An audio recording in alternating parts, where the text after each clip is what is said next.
Hey everyone, welcome to MT Guitar and to Music Theory Monday. Got my coffee ready and might be a little late in the day by the time this video posts, but never too late for guitar and music. I'm really excited about this series because it's been getting me thinking about how to get going with playing guitar when it comes to applying theory, not just talking about it. So I've got some goodies for this video. I've got some pedals set up here. I've also got a backing track. And this reminds me to talk about how the backing track is going to be downloadable on the Patreon at the $5 level. And it's a great way to support the channel. So before I forget, there will be a backing track that you can play along with and practice with me on the Patreon.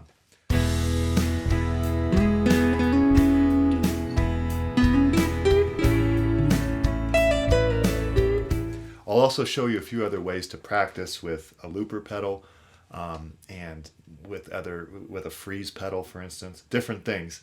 Not an advertisement for any of these things. You don't need these things to practice it. But we'll go over a few different strategies. What I'd love to talk about today is how to practice over a 1-4 progression. All right. It's really, in my opinion, the first progression you should sort of venture out towards if you want to play over chords. Not just solo or lead, but just in general, whether it's playing chords or improvising or figuring out how to play, all up and down the neck, whether it's in a lead or rhythm context. It can work for both. So the reason it's so important to get the 1-4 going is because the 1 chord is generally where we start with our, say, like major pentatonic, minor pentatonic, major scale, minor scale. And a lot of times that will work for most of the chords of a song, if not sometimes all of it. But a lot of times we get either bored or something just doesn't sound right. It might be a certain note. I'm going to talk about why that is in a bit. And when we go to a different chord, we tend to, sort of not know what to do there. So the 4 chord is a wonderful example of going away from the 1 chord and having an opportunity to play something else. So why don't I start with, I'm going to teach you 2 ways to do this. I'm going to start with one of them. And it's really important. Let's say we're in E major. We're going to play an E to A. So back up a sec. What is a 1-4 progression? I should start with that. Well, we have a key of E. Okay, so here's our 1 chord, E major. The 4 chord is going to be the 4th note of the key, or of the major scale. So I walk up to an A, all right? So that would be open, 2nd fret, 4th fret. 5th string open can be the root of our 4 chord. It's the 4th note of E. And we can put a major chord to that A note, and now it becomes, instead of the number 4 scale degree in the key of E major, it becomes a Roman numeral 4. All right, and we capitalize the 4 to make sure that we know it's major. And this is completely inside the key of E. All right, that's why it's a 4 chord of E. All right, so if we go from E to A, what can we do? Let's start with E. We can play E major pentatonic, and you could do it throughout the whole thing. The problem is you're going to have some notes in, well, one note in particular over the 4 chord that's not going to work so great. But you'd want to get your E major pentatonic going, which this lesson is not going to cover every position of E major pentatonic. I do have lessons on the complete pentatonic picture with movable shapes. So once you learn like C major pentatonic, for instance, you could move it to E, by finding your E root, and you could do that for each shape of the major pentatonic. So this lesson is not going to be necessarily covering that. So assuming you have sort of the major pentatonic down, what are we going to do over the 4 chord? I'm going to provide 2 concepts that I think you'll like. All right, so there's 2 strategies I'm going to go over to playing over the 4 chord. One of them, the first one is a little more blues based, and we're going to start there. And it's also arguably less complicated. And maybe it even sounds cooler. So that's always a good place to start. We don't want to overthink things if we don't have to. So if I play E minor pentatonic over the 4 chord, In fact, let's add to that. Let's make it a blues scale, E minor blues scale.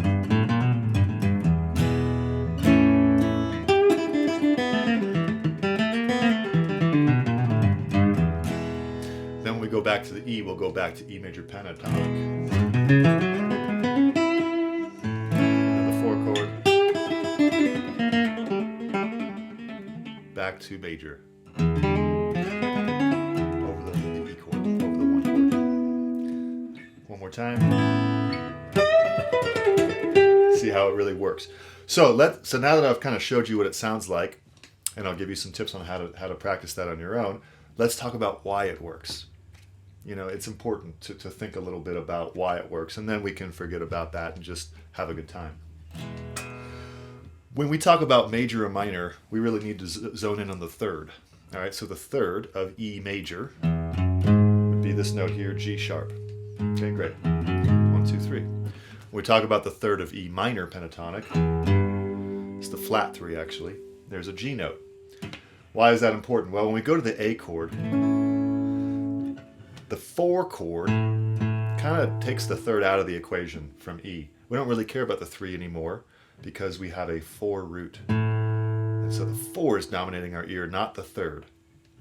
That being said, if I try to play E major pentatonic over a 4 chord, a lot of times I'm going to run into trouble because it's going to clash with the 4. So if I play a 4 chord and I freeze it, and then I play a major third, this is a major third of E major pentatonic. Something about it, it's cool and it works a lot of times as well, but it's kind of clashing with the 4, which is right here. Here's it in the bass. Something wrong with that. Now if I say, okay, the 3 and the 4, they're a half step apart, so they're tense, and it's a dissonance. But if I play a flat 3, which is part of E minor, all of a sudden that note sounds a lot more delicious. So here's an A chord frozen, 4 chord in the key of E, and here's the flat 3.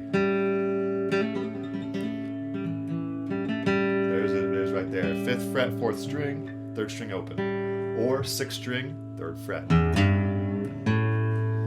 Just sounds great, okay?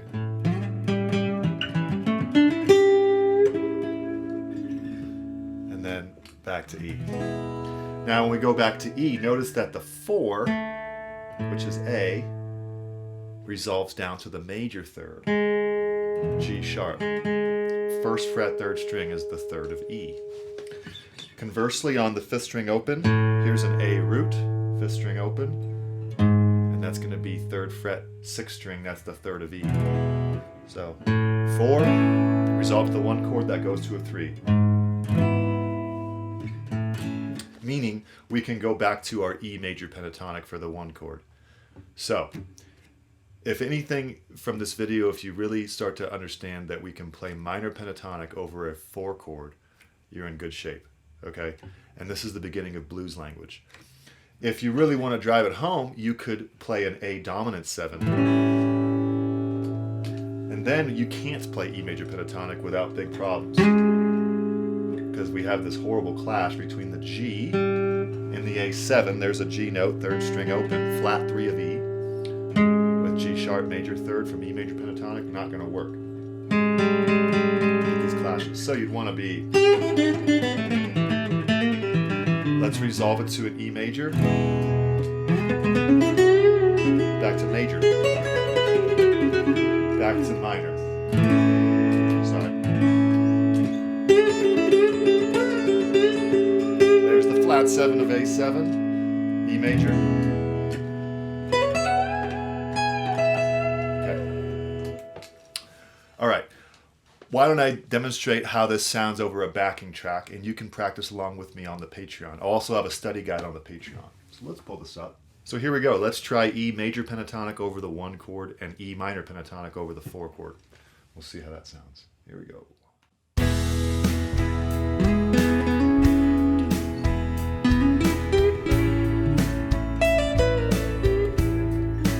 Sounds pretty nice.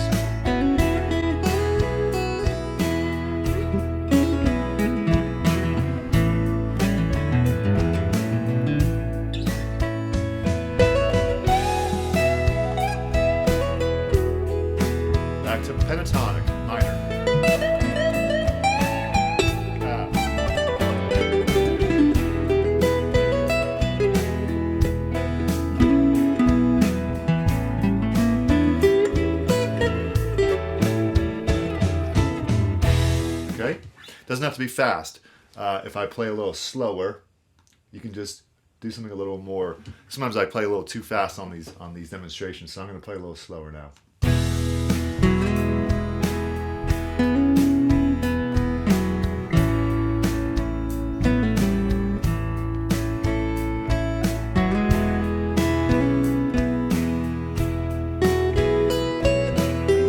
Playing it on the flat 3 of the Major Pentatonic.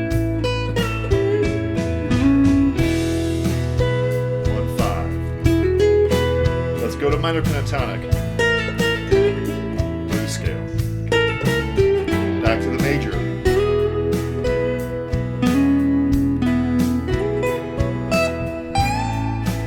Bending that minor pentatonic note.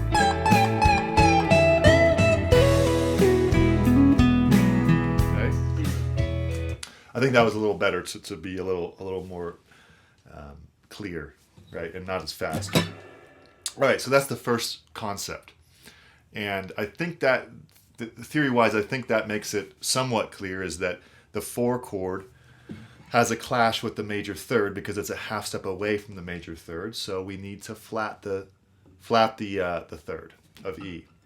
We don't need to. If certain styles, that would be, for instance, if you see an A major 7, then in a key of E, and you see this chord, which is not that common, but if you do see it, this wouldn't work, right? Because this is not bluesy.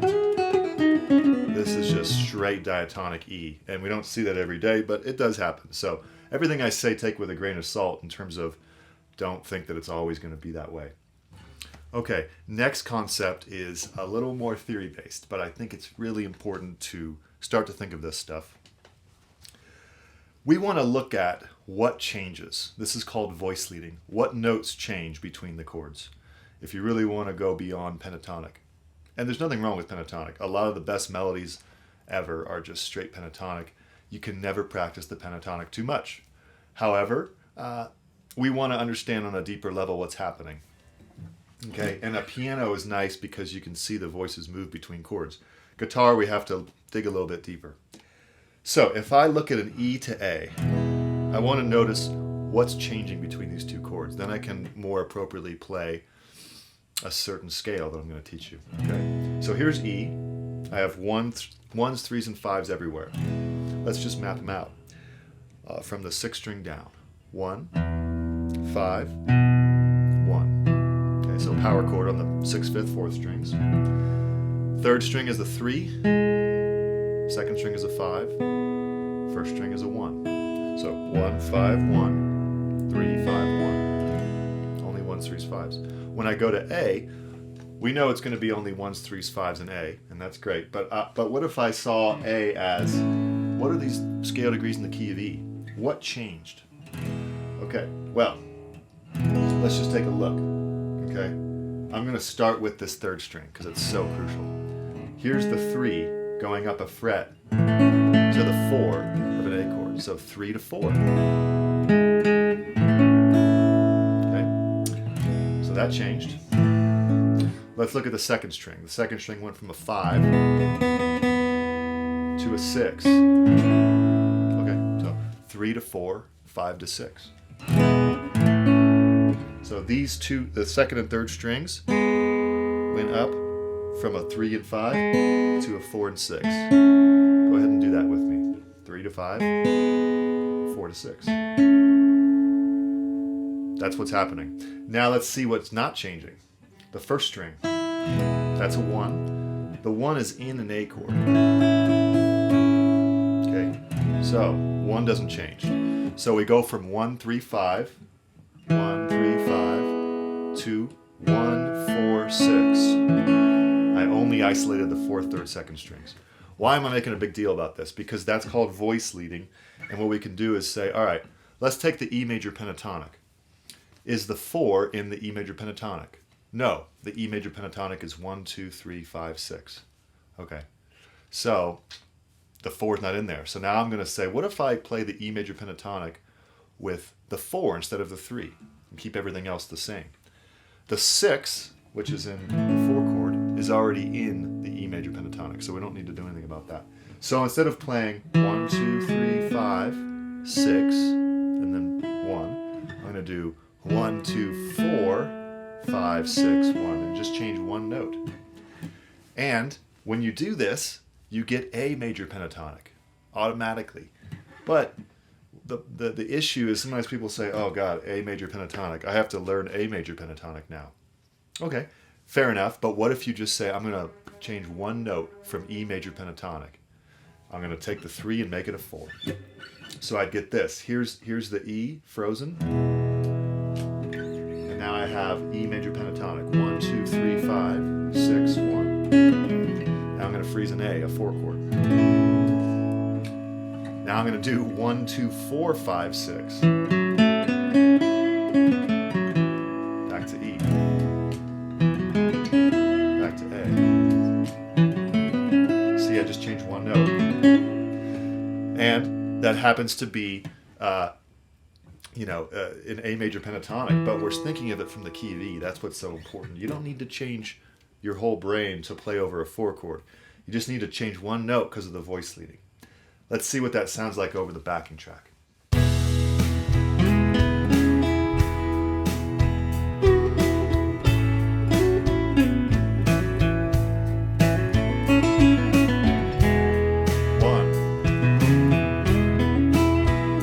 Now the 4 is at a 3.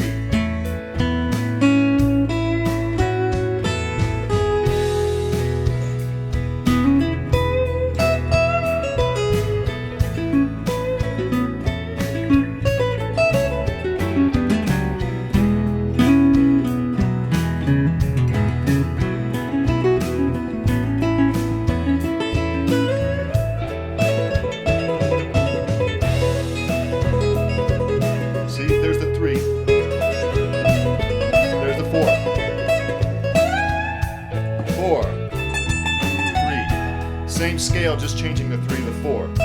Here's the 3. Here's the 4. Same notes other than that. So when you practice along with this backing track on the Patreon, you can, try that out. And it's just only one approach. Another approach would be saying, I'm in A major pentatonic, but I'm making a point here that voice leading is so important. You really don't want to play the major third over the 4 chord. Even though we're in E major, and the major third should work, but it just doesn't because of the clash. We don't really want that. Hopefully that makes sense. So let's say you want to practice this with a looper. Okay, you don't need to do it necessarily to a backing track. So let's say I just want to play, I don't know, E to A here. I'm going to do kind of a bluesy thing, and then go to A.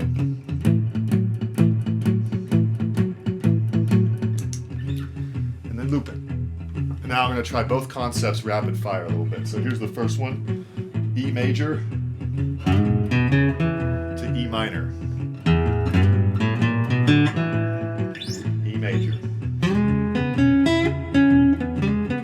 E minor.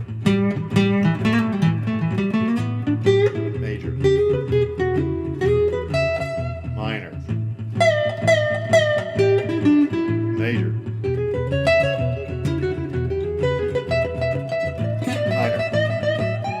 Now the second concept, I'm going to change the 3 of the major pentatonic to the 4.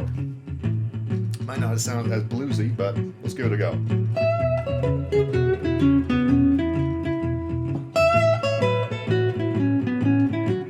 Sounds alright? Not as good. It's a stylistic thing.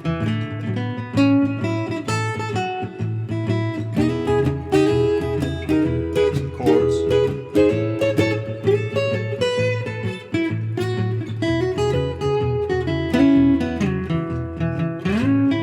Major pentatonic, which is basically changing the 3 to the 4.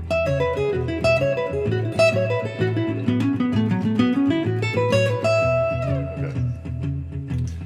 Oops. So, I kind of found myself preferring to think of it as A major pentatonic after a while because I was sort of running out of ideas. Totally fine. You want to switch up your thinking as you go because if you rely too heavily on one thing, you'll get a little stuck. So my goal is to provide options. Don't be overwhelmed by it. Just see it as something to work towards. So I think seeing the voice move from 3 to 4 for a 1 to 4 chord, 1 to 4 chord progression is a really good step. And then the other step is let loose with some blues and play some minor pentatonic over the 4 chord. Okay, if you do those two things, that should keep you busy for years. And hopefully, though, within a few practice sessions, you can see the fruits of that labor. So, hopefully this makes sense. Always having fun doing these theory lessons. So let me know any questions you would have in the comments, and looking forward to seeing you next lesson. Bye.